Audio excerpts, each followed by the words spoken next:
a través de la unión de un hombre y una mujer. O sea, necesariamente, así nuestro padre nos haya abandonado, hay un padre en algún lugar, ¿cierto?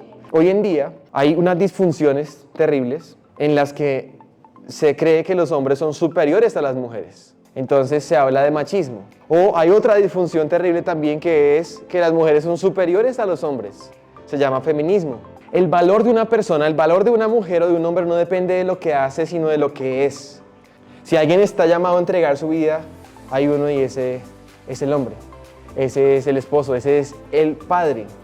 Abandono, que es un factor común en mucha de nuestra sociedad colombiana, como hombres, que han abandonado, que escapan, que dejan a sus mujeres solas, a sus hijos solos, abandonados, o aún algunos estando presentes, están desconectados como si no estuvieran. Dios mismo no solamente creó una familia, no solamente creó la paternidad, sino que Él mismo es un padre y Él mismo es una familia.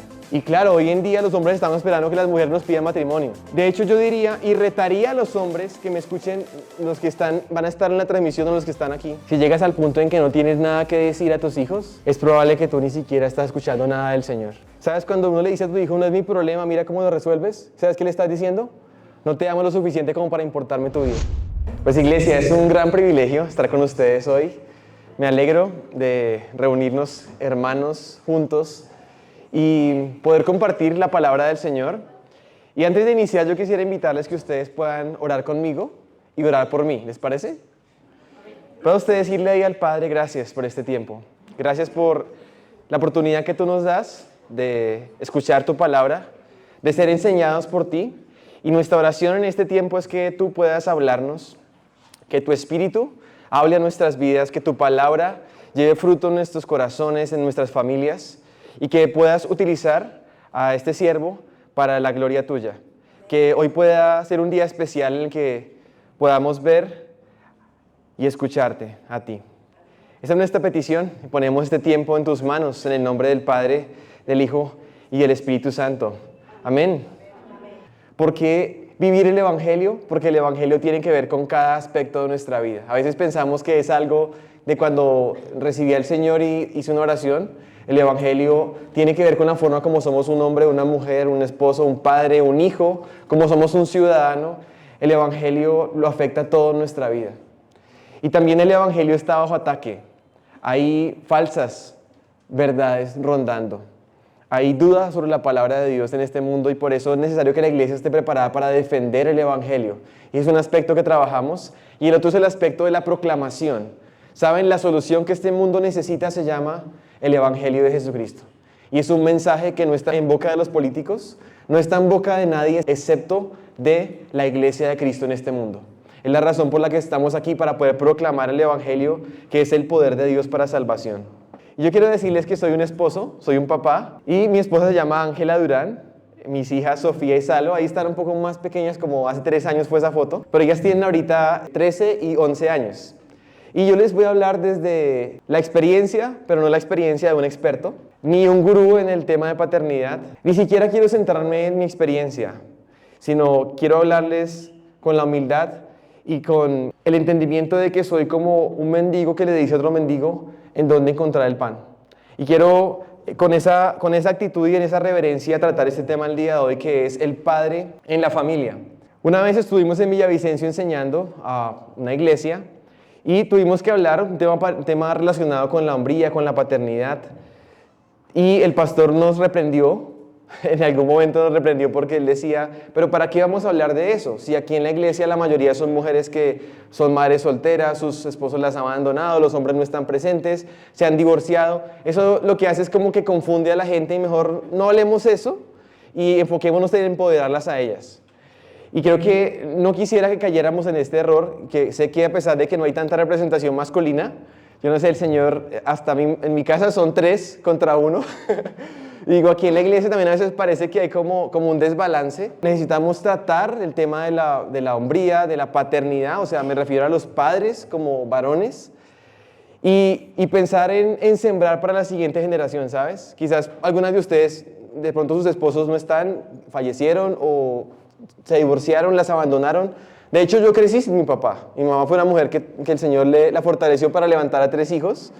Entonces, sé que hay muchas familias así. porque hay ausencia de hombres de Dios en las familias.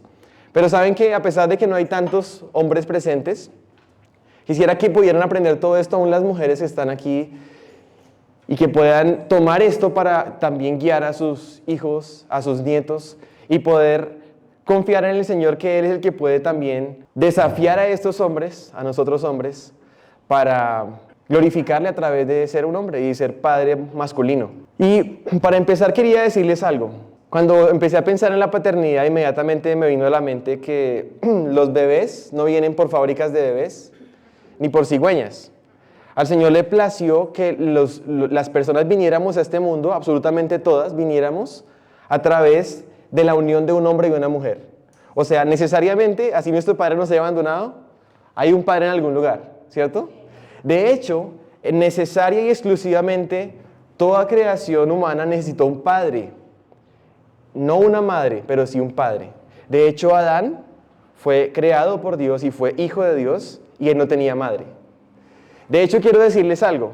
La paternidad masculina, en un sentido, es algo tan profundo que se remonta aún a la eternidad pasada y se remonta o se extiende hasta la eternidad futura. Y déjenme explicarles en este primer punto a qué me refiero. ¿Por qué razón digo esto? Porque la paternidad es algo que ha existido aún desde antes de que todas las cosas existieran. Porque Dios, desde la eternidad, antes de que existiera el tiempo y el espacio, ya existía como un Padre, Hijo y Espíritu Santo.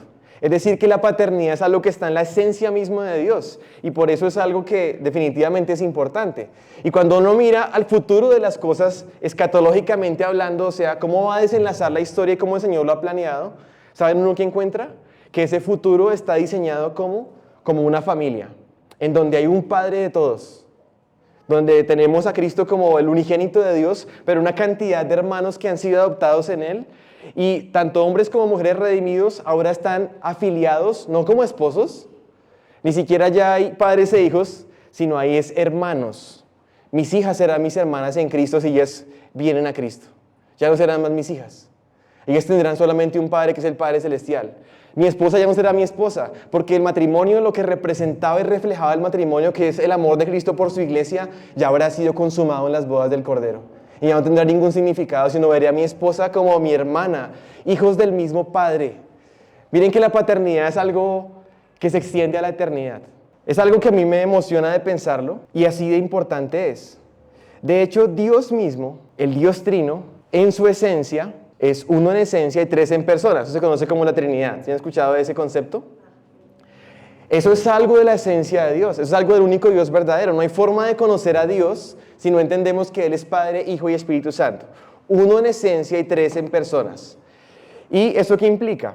Que tanto el Padre como el Hijo como el Espíritu Santo, los tres son personas distintas, pero tienen una misma esencia como Dios.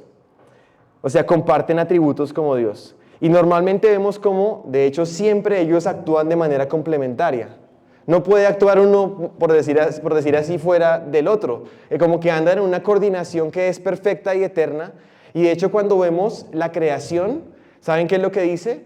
Que Dios crea a través del Hijo, el Verbo, en el Espíritu. Vemos, de hecho, en la redención que el Padre envía al Hijo. El Hijo ejecuta un plan de salvación y el Espíritu Santo está en medio de todo eso, empoderando a Cristo y de hecho aplicando la obra de redención sobre nosotros. Entonces, no hay forma de que Dios actúe disparejamente y vemos como una especie de patrón en el que el Padre dirige, normalmente dirige, el Hijo ejecuta y el Espíritu Santo ayuda. Esto es como un patrón que se ve y menciono esto porque Dios mismo no solamente creó una familia, no solamente creó la paternidad, sino que Él mismo es un padre y Él mismo es una familia. Y esta familia tiene un Padre eterno. Y habiéndonos remontado y salido de la eternidad, ahora vamos a entrar al tiempo y al espacio. Vamos a hablar de la familia creada, del Padre que Dios ha creado. O sea, los hombres que Dios creó como padres. Y para poder entender eso, quisiera que usted me acompañara a Génesis capítulo 1, versículo 26.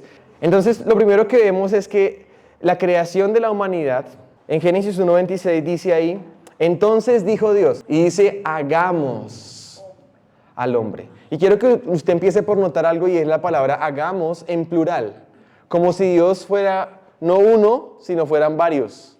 Claro, en este punto tan temprano de Génesis y de la Biblia, uno todavía no sabe que es Padre, Hijo y Espíritu Santo. La revelación está por darse. Pero lo que sí vemos una implicación es que el Dios que nos creó como humanidad, que creó al hombre, dice, hagamos al hombre a nuestra imagen, conforme a nuestra semejanza. Y ustedes se van a dar cuenta que un Dios trino que nos ha creado, que es tres personas que comparten igualdad en su esencia, en sus atributos, en su valor, pero distinción en sus roles y funciones y en sus personas, es el Dios que nos creó. Y esta particularidad de hagamos solamente aparece cuando Dios va a crear a la humanidad. No aparece cuando crea los animales, las plantas, las estrellas, la tierra, el sol, no. Solamente la humanidad. Y eso es muy importante porque eso implica que Dios, al hacernos, está poniendo de su esencia y sus personas en nosotros de alguna forma. No es que nosotros seamos Dios, cuidado con esto, sería una herejía, pero sí somos imagen de Dios. Creó Dios al hombre a imagen de Dios lo creó. Entonces, ¿qué significa ser imagen de Dios? Cuando uno hace esa pregunta, hay materias enteras y libros bien gordos de teología hablando de ese tema, de la imagen de Dios. Pero para simplificarlo, quedémonos en Génesis y un aspecto de ser imagen es ser una representación de algo. Una imagen es una representación. Y de hecho, ser imagen de Dios y semejanza es que en algunas cosas nos parecemos a Él. O sea, Él puso cosas de Él a nosotros, pero también quiere que lo representemos en este mundo. Y ese es un aspecto de la imagen de Dios en nosotros, el representarle a Él. De hecho, una forma en que la humanidad hacía imágenes de Dios o representaciones de Dios, ustedes las conocen, son ídolos, les llamaban ídolos, y estaban en los templos. Y de hecho en los templos, cuando uno entraba a un templo, primero que encontraba en un templo pagano del tiempo de este tiempo, que escribieron Génesis, ¿qué encontraba? Un ídolo, una representación o una imagen de Dios. Pero lo interesante es que Dios prohíbe hacer cualquier imagen que lo represente a Él. De hecho, en el templo judío, cuando uno entraba a ese templo, para una persona del tiempo era como una especie de cosa muy rara, porque no había ninguna imagen. Estaban prohibidas las imágenes, porque Dios ya había puesto un representante de Él en este mundo. Él había puesto una imagen suya en este mundo, la humanidad. Y eso es algo muy, muy impresionante porque como imagen de Dios y como representantes de Dios en este mundo, la intención original es que podamos reflejar quién Dios es. Pero la humanidad que ha hecho y el pecado tiene que ver directamente con cómo transgredimos o digamos que decimos una mentira o reflejamos una mentira a través de nuestra vida como imagen de Dios. Es decir, cuando tú mientes, tú estás reflejando que Dios es un mentiroso, estás blasfemando su nombre. Por eso el pecado no es algo menor, no es algo sencillo, no es algo para tomarlo a la ligera, sino es un pecado directo contra Dios, una blasfemia contra Dios. Cuando tú mientes, estás diciéndole al mundo que Dios es un mentiroso. Cuando tú robas, por ejemplo, estás diciendo que Dios es un ladrón, que Dios es un injusto si eres infiel. Si eres infiel, estás reflejando como si Dios fuera un infiel. Si eres injusto, como si Dios fuera un injusto. Como si fuera Dios un inmoral. Y por eso el pecado es una transgresión directa al carácter de Dios, a la imagen de Dios que Él ha puesto en nosotros y de la intención que hay en esto. Y hay algo interesante acá, y es que ser papás humanos, es parte de lo que significa representar algunos aspectos de Dios. Y tengo que decir algo, papás hay, en la naturaleza hay muchos, por ejemplo los perros también son papás, ¿no? O sea, los perros o los animales en general para poder reproducirse también hay papás y mamás animales. La reproducción sexual ocurre así. Pero hay algo importante aquí, y es que en muy poquitas excepciones, o sea, en el reino animal ustedes van a encontrar algunos animales que sí como que parecen más papás que otros, o sea, como que sí cuidan a sus hijitos. Pero la mayoría del reino animal, ¿saben qué hace? Simplemente deja sus semillas y se va y deja sus semillas en otro lado y se va y simplemente no hay papás en el mundo animal. Lamentablemente a veces en el mundo humano parece que está pasando lo mismo, ¿no? Pero eso es una transgresión a la imagen de Dios y al propósito del Padre Celestial.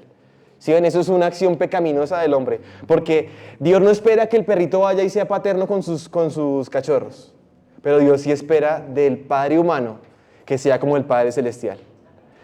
Entonces eso es algo que a mí me impresiona, como ese aspecto de representar al Señor, aún en la paternidad, es algo hermoso. Y esa imagen de Dios, para resumir de alguna forma, además de representar, implica representar al Señor en dos aspectos. Uno es el de gobierno, toda la humanidad, para gobernar o juzgar el mundo, y para multiplicarse.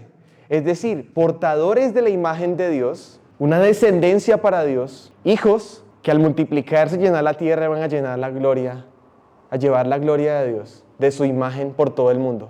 Y la tierra sería llena del conocimiento de la gloria de Dios por medio de portadores de su imagen. Esa era la intención inicial en Génesis 1. Y de hecho sigue siendo la intención hoy en día, pero ahora a través de Cristo. Solamente a través de Cristo pueden ser conformadas personas como usted y como yo a la imagen de Dios, que es Cristo mismo. Y entonces cuando dice vayan por todo el mundo y proclamen el Evangelio, lo que el Señor busca justamente es eso mismo, que su gloria alcance hasta lo último de la tierra a través de personas portadores de la imagen de Cristo. Pero volviéndonos a Génesis, donde todavía Cristo no estaba en escena, pero todo esto estaba apuntando hacia algo. Ese propósito de multiplicarse, saben, está muy asociado también con el rol masculino, porque los hombres normalmente somos aquellos, y el Señor ha puesto esa distinción en los varones masculinos, aquellos que quieren explorar y ir más allá de los límites que conocen.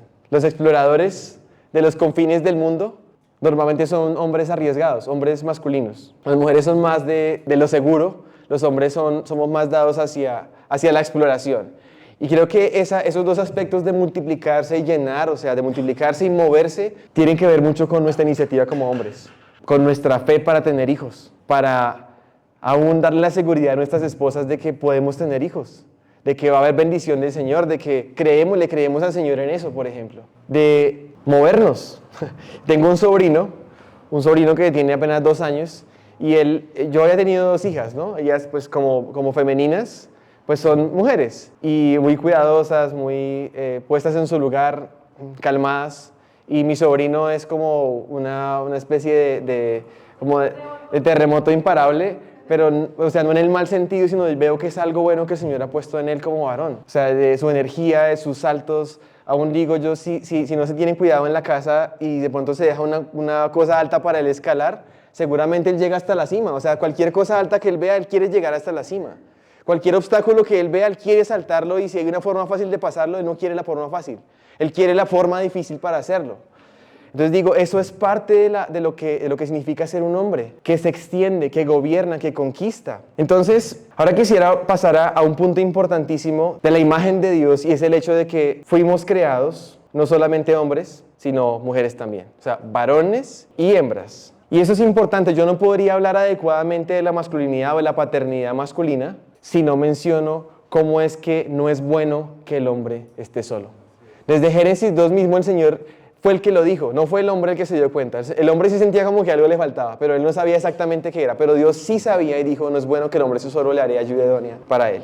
Por eso es importante que hablemos de este aspecto de cómo como hombres necesitamos la ayuda femenina. Cómo por diseño y por bondad de Dios necesitamos la ayuda femenina. Y creo que cometemos errores y pecados cuando menospreciamos esto, cuando no queremos unirnos a ellas, o cuando no valoramos esa ayuda que el Señor nos ha dado, o cuando nos creemos autosuficientes. Entonces, por esa razón quisiera que fuéramos ahora un versículo más adelante, Génesis 1:27. Creó pues Dios al hombre a su imagen, a imagen de Dios lo creó, varón y hembra los creó. Aquí vemos que tanto el hombre como la mujer son creados a la imagen de Dios. Es decir, al ser ambos portadores de la imagen de Dios, las dos tipos de seres humanos, varón y hembra, tienen una igualdad en algún sentido. Una igualdad en el sentido de que ellos, al ser imagen de Dios, como seres humanos, son dignos de un trato honorable, respetuoso. Hay una dignidad intrínseca en el ser un humano, independientemente de si soy hombre o mujer. O sea, hay una igualdad en su dignidad, una igualdad en su valor. Y eso es muy importante porque hoy en día hay unas disfunciones terribles en las que se cree que los hombres son superiores a las mujeres. Entonces se habla de machismo. O hay otra disfunción terrible también, que es que las mujeres son superiores a los hombres. Se llama feminismo. Y algo interesante es que cuando el mismo Señor los crea a su imagen a ambos, les da una igualdad en su dignidad y en su valor. Es decir, ninguno vale más que el otro. Ahora, cuando el hombre ve a la mujer por primera vez, ¿saben el que dice? Wow, pero también le dice varona, le dice varona. Y es una forma en que el mismo hombre está reconociendo una igualdad en algún sentido. Una igualdad porque él es varón y él la llama a ella varona. O sea, es como que él está reconociendo eso que ya Dios le dio a ella. Aunque es distinta, es una versión femenina, o sea, es varona. Eso es interesante porque el valor de una persona, el valor de una mujer o de un hombre no depende de lo que hace, sino de lo que es. Es algo estructural por el ser humano y el problema es que hoy en día en la sociedad se le dice, sobre todo hoy en día se le dice a las mujeres, a nuestras hijas, a nuestras esposas, a las mujeres que están acá, se les dice que si ellas no hacen lo mismo que los hombres, entonces no valen lo mismo. Limitan o condicionan su valor a lo que hacen y no a lo que son. Y eso es algo que puede llevar a una lucha pecaminosa entre unos y otros para demostrar quién vale más. ¿Recuerdan al Dios Trino, al Espíritu Santo? ¿Ustedes creen que el Espíritu Santo es inferior en valor por su rol? En ninguna manera. ¿O el Hijo es inferior en valor por ser hijo y no ser padre? No. Aunque sus roles son diferentes, pero su valor no está en juego. No se puede confundir rol con valor. Y por eso era tan importante ver que al ser creados a la imagen de Dios, en un sentido como hombres y mujeres tenemos igualdad en valor, pero en otro sentido somos distintos y esas distinciones no ponen en juego nuestro valor, pero sí nos permiten ver cómo nos complementamos el uno con el otro. Y ahora lo que voy a hacer es que quiero que veamos algunos detalles de la creación del hombre y de la creación de la mujer, que son descritos en Génesis capítulo 2. En Génesis 2 se da un detalle de qué fue lo que ocurrió durante el sexto día de la creación. Y se puede ver hay un tiempo en la historia en donde solamente el hombre existía. Todavía la mujer no existía. Hubo unas horas de ese día sexto. Y están descritas en Génesis capítulo 2. Y la primera cosa que vemos es que el hombre fue creado primero. Vino a existir primero en el tiempo y el espacio. Eso parece un detalle insignificante, pero parece que no es tan insignificante, porque Pablo habla de ese hecho, de la creación en el Nuevo Testamento, cuando está describiendo los roles de hombres y mujeres en la iglesia. Pero miren esto, lo que quiero que veamos es qué cosas sucedieron en el jardín del Edén antes de que existiera la mujer. Cuando el hombre estaba solo, ¿qué pasó? ¿Qué sucedió ahí? Entonces miremos Génesis 2:15. Dice, tomó pues Jehová Dios al hombre y lo puso en el huerto de Edén para que lo labrara y lo guardase, dice mi versión. Y quiero que usted note esas dos palabras porque el Señor pone al hombre, él todavía está solito, y lo puso con una función de labrar y guardar.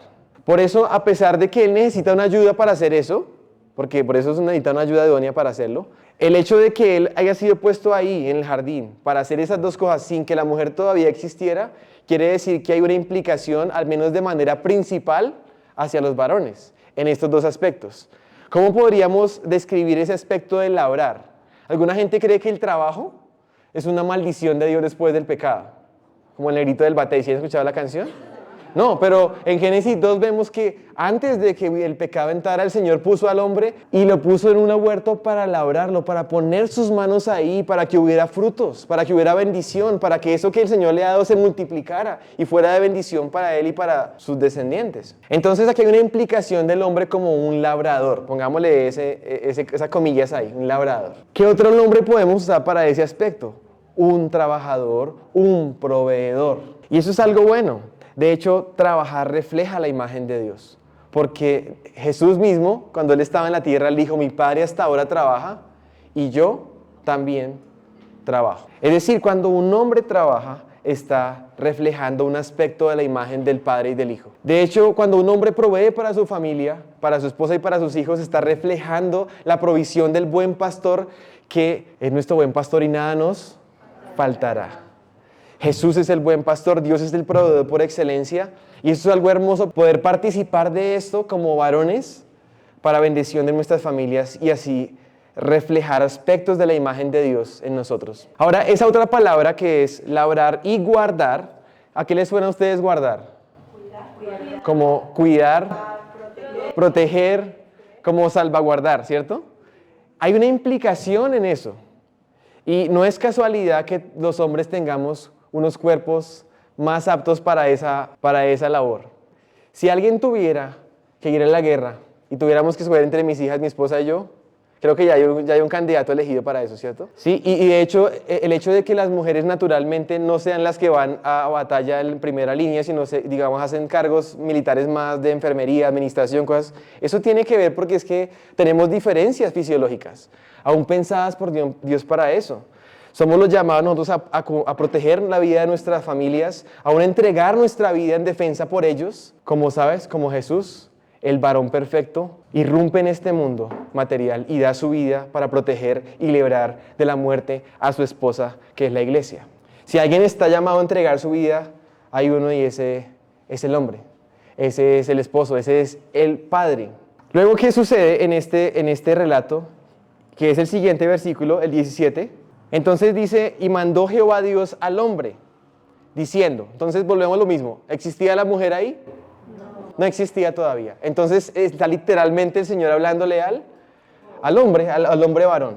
Y le está diciendo un mandamiento: de todo árbol del huerto podrás comer, mas el árbol de la ciencia del bien y del mal no comerás, porque el día que de él comieres, ciertamente morirás. En Génesis capítulo 3, cuando la mujer es tentada por la serpiente, ella demuestra tener conocimiento de ese mandamiento. Ella está un poco confundida con el mandamiento, con lo que dijo Dios, pero ella sabía del mandamiento. Ella dijo, no podemos comer de tal árbol ni tocarlo. Ella lo sabía. ¿Porque Dios se lo dijo a ella? No se lo había dicho a ella, se lo dijo fue al hombre. Esto quiere decir que de alguna forma el Señor quiere comunicarse de una manera especial con los hombres para que ellos sean los que transmitan su palabra, sus mandamientos, sus ordenanzas a la familia, a sus esposas, a sus hijos. Eso es algo hermoso y de hecho un patrón de liderazgo espiritual masculino es el que vemos en toda la Biblia, tanto en el Antiguo como en el Nuevo Testamento. Eso no quiere decir que la mujer no pueda enseñarle a sus hijos, que la mujer no pueda trabajar, que la mujer no pueda emprender. No quiere decir eso, pero sí quiere decir que hay una responsabilidad y un rol principal que recae en los varones. Idealmente, claro, porque como ustedes se dan cuenta y les dije al principio, en muchas de nuestras familias esos varones han abdicado, nos han abandonado. Mi hermano cuando se iba a una fiesta decía los abandono, como mi papá dijo. Decía, era un chiste cruel. Entonces aquí vemos que ese rol es un rol que también vemos en Cristo como el varón perfecto, ¿saben? Cuando describe en Efesios, Pablo describe a Cristo y a la iglesia como esa semejanza entre el esposo y la esposa. Él describe a Cristo como aquel que santifica a la iglesia por la palabra. Eso está en Efesios 5:26. Por la palabra. O sea, ustedes no se imaginan, hombre, los que me están escuchando, cómo el Señor quiere utilizarlos a ustedes como un medio para la santificación de sus esposas. Lo que tú les dices es como que el Señor se lo está diciendo. Te está usando a ti para ministrarlas, para bendecirlas, para pastorearlas a ellas y a tus hijos. Y eso es una bendición. Así que aquí tenemos unos aspectos funcionales del hombre, como proveedor, como protector, como un pastor, de hecho como un líder también. Alguna gente cree que el liderazgo masculino es como una especie de ataque a las mujeres y digo no, más bien es una forma de honrarlas a ellas, de honrar el diseño del Señor también, de bendecirlas con nuestro liderazgo. Y de hecho en Génesis se ve ese aspecto, a veces es imperceptible, pero yo creo que es muy importante. Y es lo siguiente, cuando la mujer es creada, lo primero que el hombre hace es darle un nombre a ella. Y eso parece insignificante, pero no es insignificante para nada. Porque los que ponen los nombres vinieron primero, por así decirlo. Los papás ponen nombre a sus hijos. Tu hijo no se puso su nombre solo, sino el papá se lo pone. Y tiene un liderazgo hacia su hijo, y viceversa no. Eso no sucede así. O sea, tu hijo no tiene liderazgo hacia ti, tú hacia tu hijo. Dios nombra a las personas, de hecho Dios cambia el nombre. Y cuando vemos en Génesis que el hombre nombra a la mujer, lo hace dos veces. Antes de la caída en Génesis 2 la llama varona. Y después de la caída en Génesis 3 le llama Eva, porque ella era la madre de todos los vivientes. Él le pone dos nombres. Y eso creo que es importante porque el Señor nos ha dado a nosotros una responsabilidad para guiar a nuestras familias. Ahora quisiera avanzar un poco y es ver algunos aspectos de la imagen de Dios en la mujer, en esas cosas que son distintas. O sea, funcionalmente, ¿cómo se distingue del hombre? Sabemos que hay cosas que son iguales, pero ¿cómo se distingue en ese aspecto? ¿Cómo ella refleja de manera especial la imagen de Dios como mujer, de una manera única que los hombres no lo podemos hacer? La palabra que usa Génesis 12 es la palabra ayuda idónea.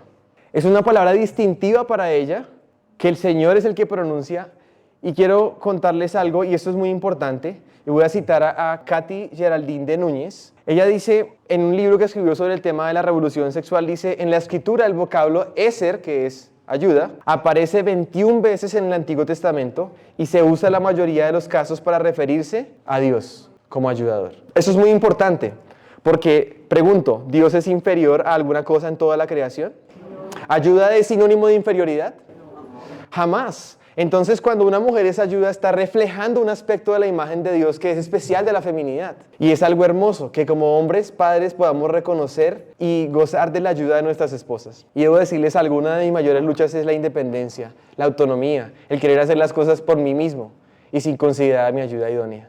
Es uno de mis grandes pecados. Entonces, aquí vemos, y quería mostrarles una imagen que de alguna forma resume lo que hemos estado hablando en esta primera parte, y es un aspecto del hombre y la mujer en una igualdad en valor por poseer ambos la imagen de Dios, pero una distinción complementaria en donde tienen funciones o roles distintos.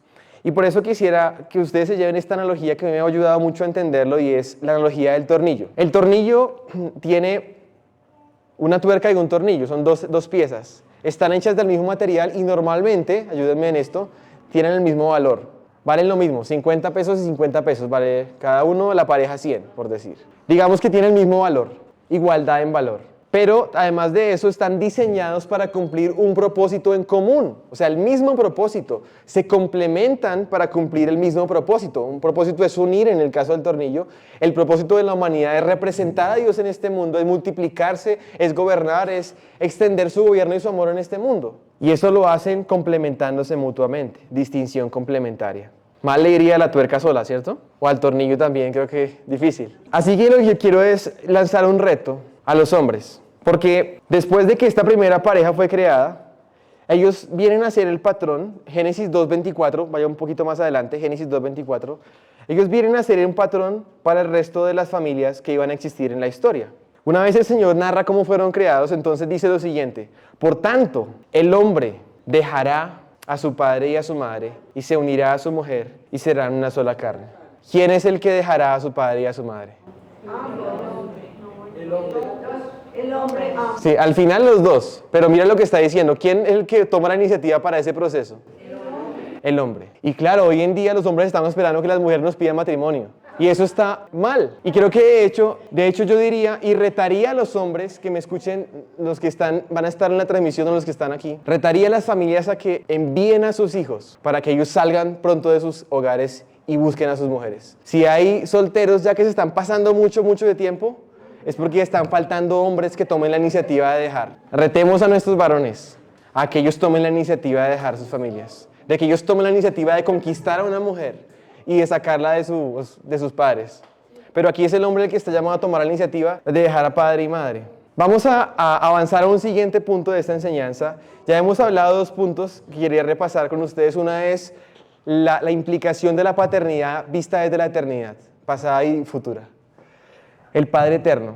También vimos al Padre creado, o sea, el hombre creado, la familia creada y el propósito de Dios en la creación de la familia y del varón y la mujer a la imagen de Dios. Ahora vamos a ver los hijos y su mandamiento respecto al Padre. Y quiero que ustedes noten que la palabra Padre la puse en mayúscula intencionalmente, porque los hijos tienen un mandamiento de parte del Señor hacia sus padres biológicos, pero en últimas es un mandamiento de parte del Señor para el Padre eterno. Miren esto. Van a ver ustedes la imagen de papá y mamá formando un número 5. ¿Sí la ven ahí? Solo les voy a mostrar el quinto, porque ese es el mandamiento de los hijos, para los hijos, respecto al Padre. Honra a tu padre y a tu madre. Ahí vemos a papá y mamá formando un número 5 y ese es el quinto mandamiento. De hecho, es un mandamiento, el primer mandamiento con promesa, dijo el apóstol Pablo. Y quisiera que viéramos algunos aspectos importantes de los hijos respecto a sus padres. Y pregunto a los papás y mamás que están acá, ¿ustedes quieren que les vaya bien en la vida a sus hijos? Hijos, ¿ustedes quieren que les vaya bien en la vida? Pues el Señor mismo les da una promesa de que les iría bien en la vida. Les irá bien en la vida si honran a su padre y a su madre. De hecho, cuando uno se pone a investigar y escarbar en la Biblia cuáles son los mandamientos para los hijos, en temprana edad no encuentra otro. Solamente tienen ese mandamiento. Honra a tu padre y a tu madre. No les está pidiendo todavía que se vayan a las misiones, ni que se involucren en no sé cuántos ministerios, o que hagan o deshagan. No. honra a tu padre y a tu madre. Honrar es respetar y obedecer. Y que algo que quiero apuntar acá es que cuando dice el Señor, dice honra a tu padre y a tu madre. Dice los dos. A veces uno tiene un papá con el que se la lleva mejor. ¿Le ha pasado eso? Como que uno se la lleva mejor con papá o con mamá. Y le queda más fácil de honrar a cierto padre. Y al otro es más difícil. Pero el Señor te está diciendo, honra a tu padre y a tu madre. Y quiero decirles algo, aun cuando hay muchos padres ausentes y que padres varones que están ausentes. El Señor todavía le dice a sus hijos, honra a tu padre. Y yo animo a ustedes, mamás, esposas o a hombres también, que aun que haya dificultades entre ustedes como pareja, o aun que ese hombre los haya abandonado, que ustedes puedan procurar que sus hijos honren a ambos papás. Y yo tengo que decirlo, mi mamá, no sé cómo hizo, pero ella cuidó mucho que nosotros nunca tuviéramos resentimiento hacia nuestro padre. Y siempre teníamos esa admiración, ese respeto, ese honor hacia él, a pesar de que estaba lejos. Y se lo agradezco a mi mamá, porque eso fue bendición para nosotros. Si ella hubiera generado resentimientos, si ella hubiera de pronto descargado con nosotros o en nosotros ese quizás enojo, resentimiento hacia él por lo que había hecho, habría dejado una huella mala y probablemente nuestra vida hubiera sido distinta. De resentimiento, de enojo. Aún ni siquiera podríamos haber sido bendecidos por el Señor, porque es que Él mismo pone las manos en la masa para decirte, honra a tu padre y a tu madre para que te vaya bien y tengas larga vida sobre la tierra. Así que como padres digo esto y les exhorto algo, enseña a tus hijos a honrarte. No los dejes vivir irrespetándote, siendo irreverentes y rebeldes. Si tú les permites vivir así, ¿sabes qué les estás enseñando? Que a cualquier persona se le puede respetar y que a Dios mismo se le puede irrespetar. ¿Saben por qué este mandamiento está ahí? ¿Cuál es el motivo final de esto? Porque cuando un hijo aprende a honrar a su padre y a su madre físicos que los ve, va a aprender a honrar a su Padre celestial. Y eso es algo muy importante. Y yo quiero decirle a los hijos algo. Hijos, sus papás no son perfectos y a veces, probablemente muchas veces, no son dignos de que los honren. Más bien, como me han hecho tanto, me han sacado el enojo, me han irrespetado, más bien voy a ser más rebelde, dicen los hijos, ¿cierto? Pero yo te digo algo, tus padres quizás no son dignos de que te comportes bien y de que los honres. Pero ¿saben quién es digno? El Padre Celestial es digno. Y por Él vale la pena honrarlos. Lo que dice Colosenses 3:20 me impresiona y es una motivación que nunca se acaba, nunca se extingue para un hijo. Voy a leerlo para que no tengan que ir tan lejos en su Biblia. Colosenses 3:20 dice, hijos, obedeced a vuestros padres en todo, porque esto agrada al Señor. Punto. Si esto agrada al Señor, entonces voy a honrar al Señor, primeramente, a través de honrar a mis padres. Y eso es una bendición para un hijo, porque agradas al Señor. Y me impresiona ver al mismo Cristo. ¿Han visto que he puesto a Cristo como un ejemplo de lo que es ser un humano a la imagen de Dios, aún un varón a la imagen de Dios? Vemos a Cristo como un modelo para los hijos también. Gracias al Señor que Lucas tomó el tiempo de entrevistar a María, la madre del Señor, y ella le dijo unos detalles que no están registrados sino solamente en el Evangelio de Lucas. Y Lucas nos deja ver algunas cosas interesantes de la infancia de Cristo. Quizás no tanto como uno quisiera haber sabido de su infancia, pero lo que nos deja saber es algo contundente. Porque dice, a la edad de 12 años, cuando fueron al templo, ¿ustedes recuerdan esa historia? El capítulo 2 de Lucas, que es cuando habla de la infancia del Señor, cierra de la siguiente manera. Y descendió con ellos a Nazaret, o volvió a Nazaret, y estaba sujeto a ellos. Así de sencillito lo dice. Y después dice, y Jesús crecía en sabiduría, en estatura y en gracia para con Dios y con los hombres. Pero en cuanto a su rol como un hijo de 12 años, vivió sujeto a sus padres. Él es el ejemplo perfecto de lo que un hijo debería vivir. Y vivió sujeto a sus padres. Casi que uno diría, uy, cuando llegan los 12 más bien es lo contrario, ¿no? Como que ahí se me sujetan los hijos.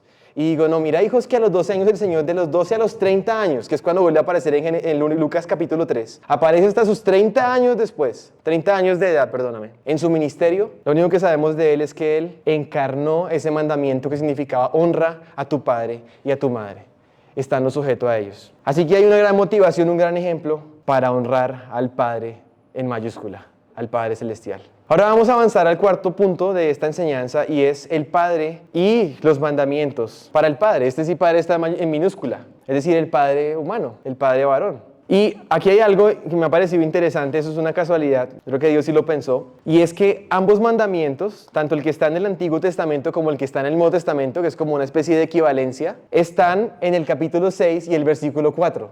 coincidencialmente. El del Antiguo Testamento se encuentra en Deuteronomio, capítulo 6 y versículo 4. Entonces dice así, eso se conoce como el Shema. Oye, Israel, Jehová nuestro Dios, Jehová uno es. Y luego dice, y amarás a Jehová tu Dios con todo tu corazón y con toda tu alma y con todas tus fuerzas. De hecho, un paréntesis, este es el mandamiento más importante y el primero. Cuando le preguntaron al Señor Jesús cuál es el primero y más grande mandamiento, Él dijo, recitó el Shema.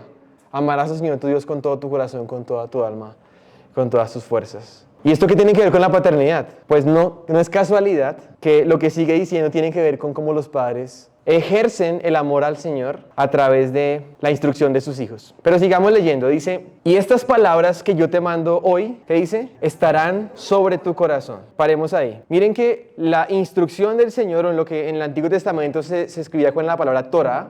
Torah traduce como ley, pero también es la instrucción. La Torah del Señor es la instrucción, es como el consejo del Señor, es como su palabra para su pueblo. Es como que la Torah del Señor, esos mandamientos que Él le mandaba, debían estar primero en el corazón del Padre. Y cuando yo pensaba en esto, se me venía a la mente el Salmo número 1. Casi siempre cuando uno va a felicitar a una mamá en el Día de la Madre o el Día de la Mujer, uno ¿qué capítulo le dedica a la mamá o a la mujer? Proverbios 31, sí. Entonces uno cuando llega el Día del Hombre o del Padre, uno igual, ¿cuál es el versículo, cuál es el capítulo? Como que uno no sabe. ¿Cuál es ese equivalente que uno podría desear en bendición a un varón? La más alta bendición para un varón, ¿cuál podría ser? Y saben que no es casualidad tampoco. Para la mujer es el proverbio 31, el último proverbio. Para el hombre, creo, y el Señor sabrá cuando llegue al cielo si estaba en lo cierto o no, pero creo que es el Salmo número 1. El Salmo número 1 se refiere a ver los salmos con estas palabras.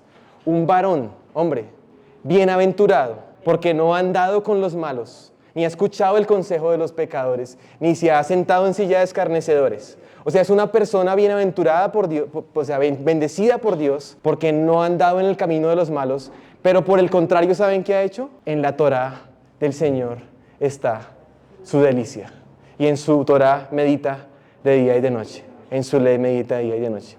Entonces a mí me parece que se une el Shema con esto y digo, un hombre del Señor, un hombre bendecido, bienaventurado, como el Salmo 1 lo describe, es un hombre que se deleita en la ley del Señor y que es como un árbol plantado que crece junto a corrientes de agua, que da su fruto a su tiempo y su hoja no cae. Así que es un hombre que tiene las palabras del Señor en su corazón, que medita en ellas, que no escucha a los malos ni el consejo de malos.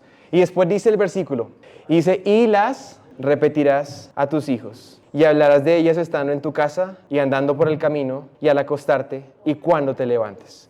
Aquí está hablando directamente a los padres respecto de sus hijos. O sea, el Shema, el mandamiento más importante, está conectado con cómo esos papás tienen la Torá del Señor en sus corazones y además de eso, no dejan de repetírsela a sus hijos. Uno a veces dice, no, pero es que repetir es cantaleta. Pues repita sin cantaleta, pero repita.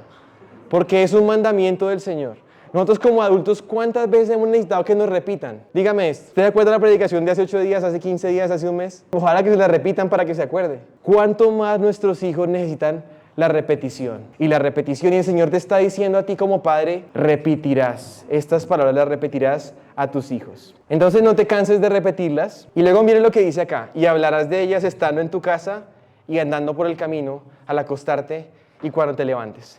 A mí me parece esto muy importante, ¿saben por qué? Porque el Señor nos está diciendo que instruyamos a nuestros hijos en todo lugar y en todo tiempo. Piensen en esto. Dice, cuando estás en tu casa o estás afuera de tu casa. Eso significa en todo lugar. A veces uno dice, no, cuando llegue a la casa hablamos. No, en el camino podemos hablar tranquilo. Ahí está el mandamiento, háblales en el camino. O viceversa.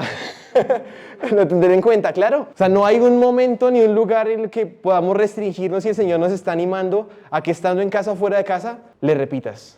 Aún en cuanto al tiempo, al acostarte y cuando te levantes. Cuando inicia el día y cuando termina el día. Y aquí quiero animar a algo y es que el Señor nos da el privilegio como hombres, y habíamos hablado en el punto anterior, como tomar la palabra del Señor, recibir la palabra del Señor y transmitirla a nuestras familias, como pastorearles, bendecirles. Y creo que una forma práctica de poder hacer eso es poder tener tiempo en familia para meditar en la palabra, para leer, para tener un tiempo como un devocional familiar. Alguna gente le llama altar familiar. Yo no quiero llamarle altar porque sabe que su altar suena como muy raro. O sea, suena como muy complejo, como un poco extraordinario. Yo cuando me decían altar familiar, yo decía, uy, ¿será que eso lo hago los domingos en las tardes después del culto? O eso es como un culto en donde yo hacemos alabanza, hacemos oración, recogemos ofrenda, hago una predicación. Y si yo tengo que, o sea, si preparar una predicación me lleva tanto tiempo, imagínense preparar una predicación adicional para una especie de culto con mi familia. Y ¿saben qué? Creo que es más sencillo de lo que yo pensaba. Es el hecho de tomar diariamente, diría, diariamente, un tiempo corto en familia para leer la palabra, una porción corta. Nosotros con mi familia, por ejemplo, leemos un libro, por ejemplo, un evangelio, el evangelio de Juan. Entonces vamos pedacito por pedacito y yo no tengo que prepararlo, o sea, preparar de hacer un estudio previo, profundo y una predicación, no. Lo leemos juntos, el Señor nos habla a través de su palabra. Hacemos preguntas al texto, nos preguntamos mutuamente qué parte nos llamó la atención. Obviamente el Señor a ti te ha dado madurez, entonces tú pues tienes cosas que aportar sobre lo que has leído y puedes bendecir a tu familia. Puedes mostrarles a Cristo, puedes mostrarles la gloria de Dios, puedes mostrarles la realidad de tu pecado y el de ellos. ¿Cuánto necesitamos el Evangelio? No es tan complejo. Y de hecho digo esto, si llegas al punto como hombre o como madre, de pronto las que están solitas y tienen que hacer esto, ellas liderar esta parte, si llegas al punto en que no tienes nada que decir a tus hijos, es probable que tú ni siquiera estás escuchando nada del Señor. Porque por eso el mandamiento empieza por esto. Estas palabras que yo te mando hoy estarán sobre tu corazón y las repetirás a tus hijos. Si no tienes nada que repetir a tus hijos, quiere decir que el problema está en ti porque no estás escuchando al Señor. No estás aprendiendo del Señor, no estás amando al Señor al escucharle. Pero ahí está el reto. Y quería recomendarles un libro que se llama Cómo conducir a tus hijos a Cristo, que tiene unos tips muy buenos para hacer ese tiempo de devoción, de oración, lectura y oración. Nuestros hijos no son creyentes necesariamente, entonces no tienes que esperar a que sea una especie de culto cristiano en la casa, ¿no? Sino es un tiempo de lectura bíblica de oración en donde tú de tu corazón que has recibido del Señor transmites a ellos. Les recomiendo este libro de Living Waters. Y ahora vamos a ir a el otro pasaje, este sí en el Nuevo Testamento, que también es capítulo 6 y versículo 4. ¿Saben cuál es? Efesios 6, 4. Entonces ahí está, es como una versión recargada de este mismo mandamiento. Y usted va a leer conmigo ahí en Efesios 6, 4, dice, y ustedes, padres, no provoquen a ira a sus hijos, sino críenlos en disciplina y amonestación del Señor e instrucción del Señor. Primero hay un dato interesante acá y es que, claro, por extensión esto puede aplicarse a hombres y mujeres. O sea, la mamá es un padre también, o sea, la mamá y papá son padres en un sentido general. Sin embargo, noten algo, la palabra griega que usa Pablo aquí para decir padres es la palabra para el padre varón. Yo creo que no es casualidad por todo lo que hemos visto. O sea, a pesar de que implicaría también a la mamá, realmente implica de manera inicial y como una responsabilidad principal al varón. Padres, no provoquen a ira a sus hijos. Y aquí tengo que decir algo y es que Pablo está predigiendo y advirtiéndonos cuál es el principal pecado que los padres cometemos hacia nuestros hijos. Y se llama provocarles a ira. Hacerles enojar por la forma en que los tratamos. Es nuestro pecado más común. Tratarlos de manera indigna. Básicamente tratarlos de una manera que transgreda la dignidad y la imagen que Dios les ha puesto a ellos como seres humanos. A veces uno como papá dice, y las familias tradicionales eran así, como que no, pues yo soy el papá y aquí los que tienen que pedir perdón son los hijos, yo nunca me equivoco. O yo, que me pidan perdón ellos. Y a pesar de que has pecado contra ellos, no pides perdón. Y yo creo que el Señor nos está llamando a los papás a reconocer también nuestro pecado hacia nuestros hijos, cuando los hemos hecho enojar, cuando los hemos tratado indignamente. Y saben, eso es un primer paso para una reconciliación en el hogar. O sea, que tú reconozcas tus pecados hacia ellos, que puedas buscar el perdón, la reconciliación. ¿Qué formas puede haber en las que uno como papá podría llegar a provocar a ira a sus hijos? Por ejemplo, un insulto es una forma de provocarles a ira. Formas de disciplina o castigo físico que transgredan su dignidad. Entre los cristianos hay diferentes posturas. Algunos dicen que no se debe disciplinar con varitas, los que sí. Bueno, no sé ustedes en qué punto estén. Lo que digo es que sí hay formas de aplicar un castigo físico que transgrede la dignidad de tu hijo. Por ejemplo, darle un puño. Eso es una forma que transgrede. Tú puedes disciplinar. O por ejemplo, lanzarle alguna cosa y hacerlo con enojo. Porque ahí estás tú atentando contra la persona. No lo estás haciendo como para querer destruir, para querer hacer daño. No para el bien, sino para la destrucción. Por ejemplo, hasta yo creo que un pellizco, por ejemplo, es una forma digamos que de afectación física que transgrede también. O una cachetada. Por ejemplo, yo a mis hijas sí las disciplino físicamente. Ya casi no, porque ya están más grandes. Ya han ido como mejorando. Pero por ejemplo, no debo hacerlo con enojo, porque si lo hago con enojo, estoy provocándolas a ira. Si lo hago en una manera y una forma así como les estoy diciendo, con mis labios, con mis gritos, con mi rabia hacia ellas, o aún en zonas y lugares del cuerpo que la van a lastimar realmente, o sea, más allá de lo que el castigo necesita hacer, puede ser una forma de provocar a ira. Un buen ejercicio sería para los papás y para las familias preguntarse si hay alguna cosa en la que deberían haberse pedido perdón y no lo han hecho. ¿En qué cosa deberías pedir perdón? Puede ser que tú ni siquiera sepas, pero tu hijo sí sabe una cosita que... ¿Por qué no preguntarle? Hijo, ¿tú crees que hay algo que yo no te he pedido perdón y debería pedirte perdón? ¿Que tú puedas decirme? ¿O yo vengo y de una vez directamente te digo esto y esto? Eso es hermoso, porque nosotros no queremos acá familias perfectas. Lo que el Señor quiere es familias humildes, familias dependientes de Él, familias que están quebrantadas delante de Cristo, que ven el poder de Dios perfeccionado en nuestra debilidad. Nuestros hijos no tienen que ver padres perfectos porque sería una falsedad, serían unos hipócritas. Tienen que ver padres que están caminando en dirección a Cristo. Padres que necesitan a Cristo igual que ellos, que han pecado contra el cielo y necesitan un Salvador poderoso.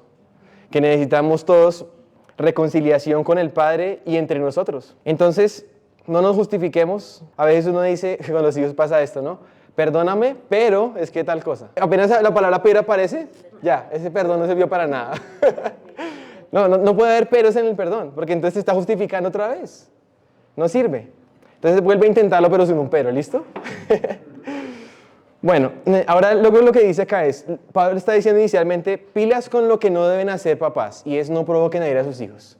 Pero ahora les dice qué es lo que sí deben hacer, sino críenlos en disciplina y amonestación del Señor. Esa palabra crianza, criar, de hecho tiene que ver con nutrir, es la que se usa cuando las mamás de la Biblia amamantaban a sus bebés o una mamá nutría, proveía alimento. Y la crianza es como ese proceso de mantener alimentados a nuestros hijos. No físicamente, sino mantenerlos instruidos, mantenerlos alimentados con lo que proviene del Señor. Y esto es muy importante aquí, porque lo que Pablo está diciendo es, no los críen y los disciplinen y amonesten simplemente, sino él está diciendo, críenlos en la disciplina y la instrucción no de José Páez.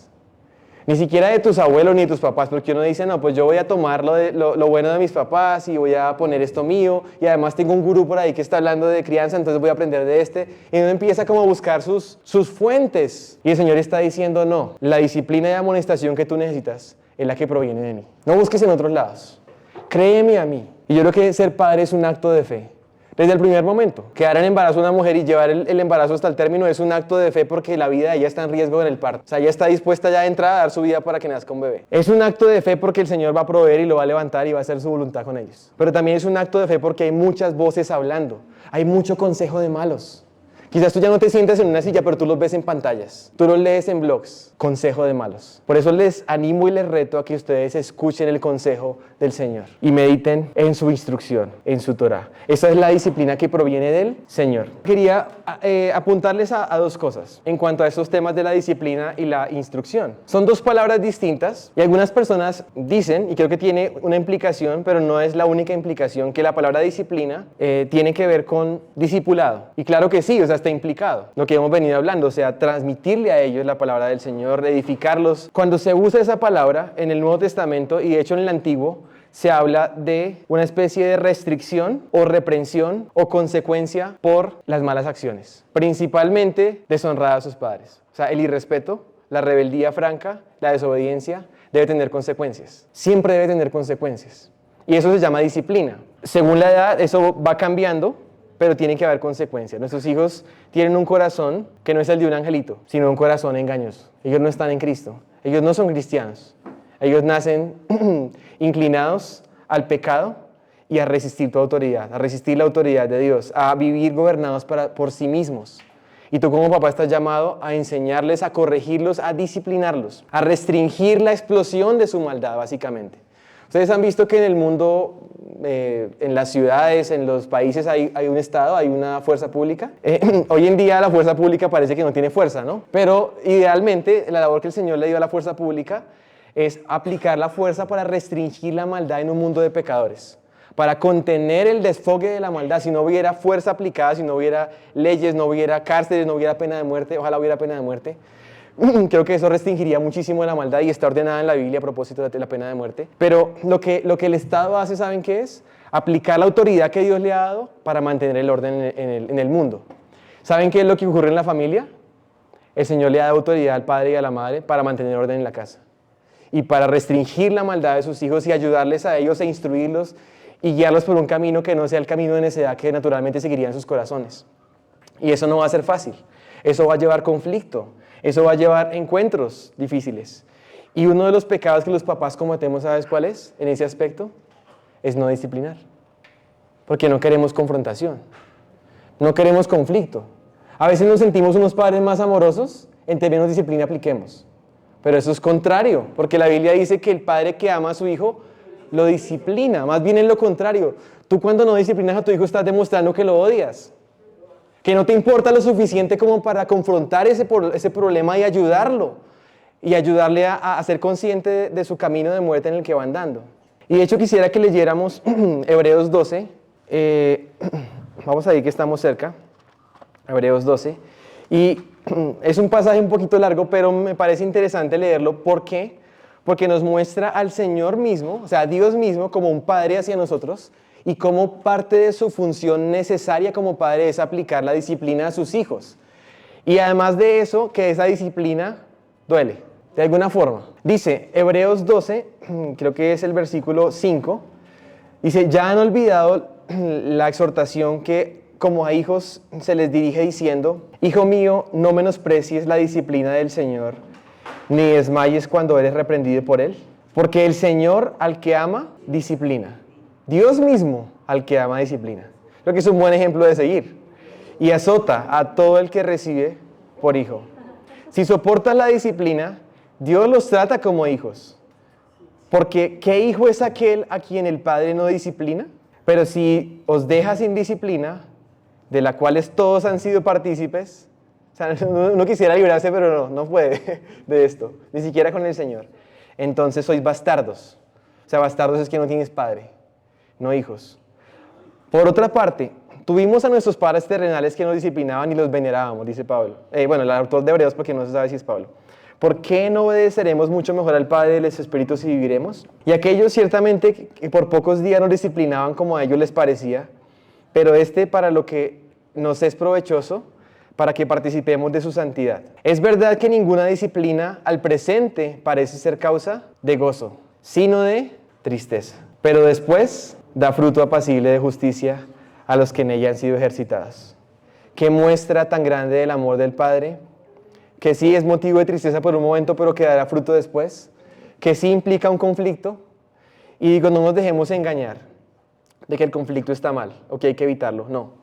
A veces los papás decimos, qué pereza, ¿no?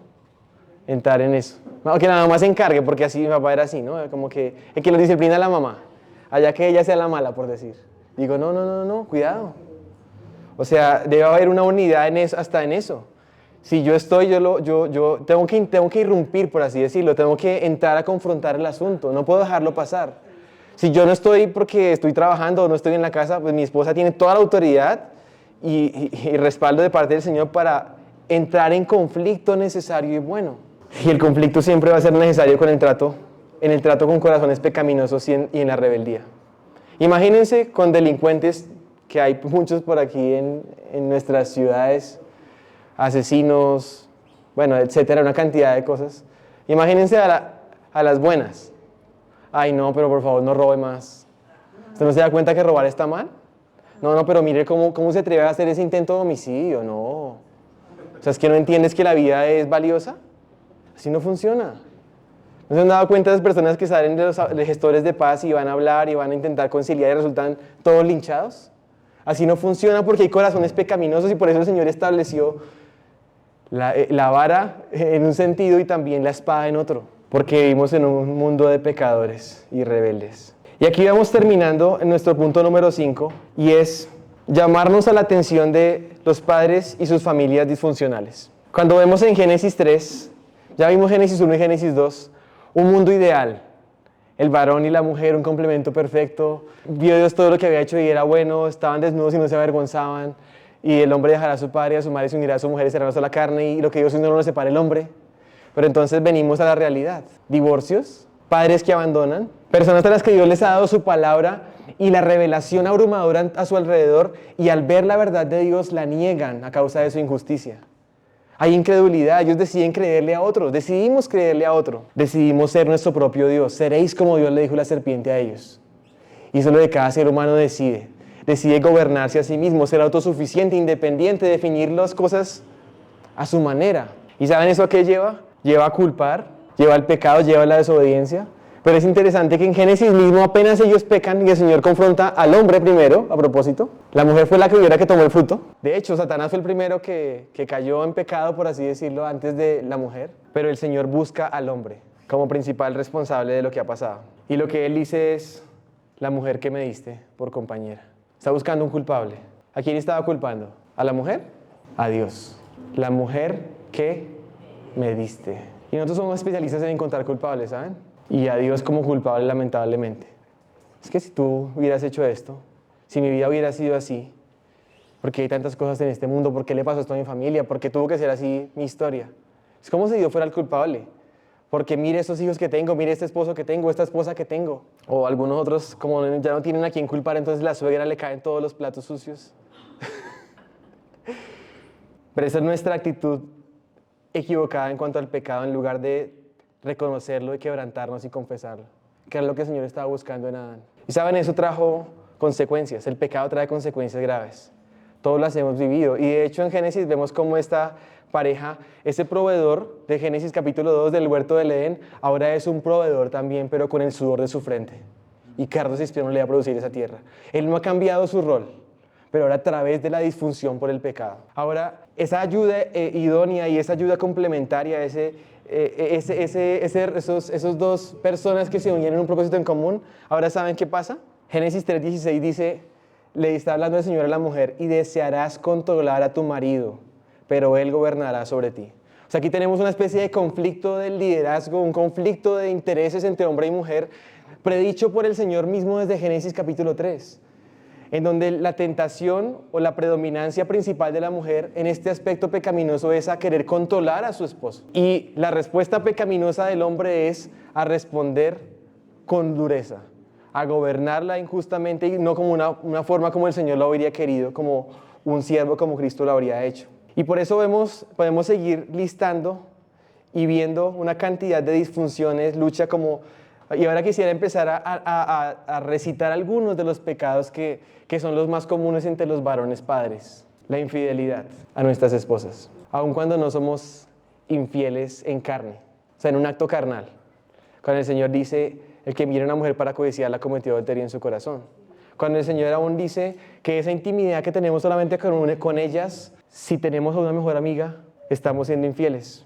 Y de hecho es interesante que el profeta Malaquías, una de las formas como el Señor está exhortando al pueblo y está diciéndoles, cuidado porque cuando ustedes son infieles a sus esposas, ustedes están poniendo en riesgo a esos hijos que yo quiero traer y que son descendencia para mí. Nuestra infidelidad como hombres pone en riesgo la descendencia que el Señor quiere para Él. Abandono, que es un factor común en mucha de nuestra sociedad colombiana, como hombres, que han abandonado, que escapan, que dejan a sus mujeres solas, a sus hijos solos, abandonados, o aún algunos estando presentes, están desconectados como si no estuvieran. Otros no proveen, quizás se han descuidado, han dado espacio al ocio, a la holgazanería, a vivir en una falsa realidad, una falsa conquista. Los hombres tendemos la tentación de vivir en una ilusión. Por ejemplo, en un partido de fútbol o en una barra brava o en una especie de pasión que nos lleva como a conquistar, pero es una conquista falsa porque no es nuestra conquista. O en un videojuego, por ejemplo. Entonces, venciste los mundos, derrotaste no sé cuál, conquistaste no sé qué cosas, pero todo es falso. Y entonces te sientes como que ya eres hombre, pero no eres hombre en la realidad, sino eres hombre en un videojuego. ¿Sí ves? O queremos conquistar a esa mujer y entonces más bien vemos a mujeres fáciles de ver sin conquistar. Por eso la pornografía es como una especie de puerta abierta tan fácil, porque te permite sentirte hombre sin serlo. Te permite sentir que conquistas cuando realmente no conquistas a nadie. Es una falsa vida, una falsa mujer. O el proveer, por ejemplo, si tienes hijos en otro matrimonio, que a veces pasa, o sea, hijos en otro tiempo de tu vida, ahí para ellos también se ha llamado a proveer, a protegerlos también. Tus hijos tienen que saber que tienen quien los defienda y no defiéndase como pueda, sino que saben que tiene alguien que está dispuesto a ir por ellos y pelear y dar su vida por ellos. Otro pecado, provocar a ir a nuestros hijos, que ya lo había hablado antes, o no dirigirlos también. Ellos necesitan dirección. Y uno como padre dice, bueno, pues que se les arreglen por sí mismos. ¿Sabes? Cuando uno le dice a tu hijo, no es mi problema, mira cómo lo resuelves, ¿sabes qué le estás diciendo? No te amo lo suficiente como para importarme tu vida. Y los hijos necesitan un padre que los guíe, que los enseñe, que los envíe. El padre envió al hijo, el Padre Celestial. No te imaginas el poder que tiene cuando un padre envía a sus hijos. No instruirlos. Un papá un día me decía, es que mis hijos no saben comportarse. Yo le pregunté, ¿y tienen quien les enseña a comportarse? ¿Tú les has enseñado a comportarse? ¿Quién más les va a enseñar? O no disciplinarlos muestra desamor, ya lo habíamos hablado también, preferimos la comodidad de evitar el conflicto. Y aquí es donde viene nuestro último punto, y es la esperanza que tenemos en el Evangelio. Porque si nos quedamos en Génesis 3 y en toda la disfunción que trae nuestro pecado a nuestra vida, estamos sin esperanza. Pero gracias sean dadas a Dios por Cristo. Gracias sean dadas a Dios por el Hijo unigénito, destituido de la gloria del Padre. Ese Cristo que nos enseñó a orar, cada vez que Él oraba, registra los evangelios o nos dijo, ustedes oran así, Padre nuestro, Padre. Ese Hijo unigénito que en la cruz dice una oración que es completamente diferente a las demás y se refiere a Dios no como Padre, sino como Dios mío, ¿por qué me has abandonado? ¿Cómo es posible que el Hijo unigénito no pueda referirse al Padre eterno como Padre? Porque está tomando nuestro lugar destituido de la gloria de Dios, para que tú y yo por medio de Él, solo a través de Él, podamos alzar nuestros labios y decir a Dios, Padre, por Jesucristo. Padre, por un mediador, Cristo, que sufrió nuestro castigo, que sufrió la ira de Dios, que fue destituido de la gloria de Dios, que sufrió las agonías del infierno sobre sí mismo por pecadores como tú y como yo. ¿Sabes? Dios no tiene sino un Hijo unigénito que es Cristo, y otro hijo por creación que fue Adán. Digamos que hijos naturales fueron esos dos, pero todos los demás son hijos por adopción. Adoptados en Cristo Jesús. Y por eso todos necesitamos desesperadamente a un Padre Celestial. ¿Sabes? Aún si tú ya eres un hombre de 50, 60, 20, 30, o te crees muy maduro o muy completo, ¿sabes?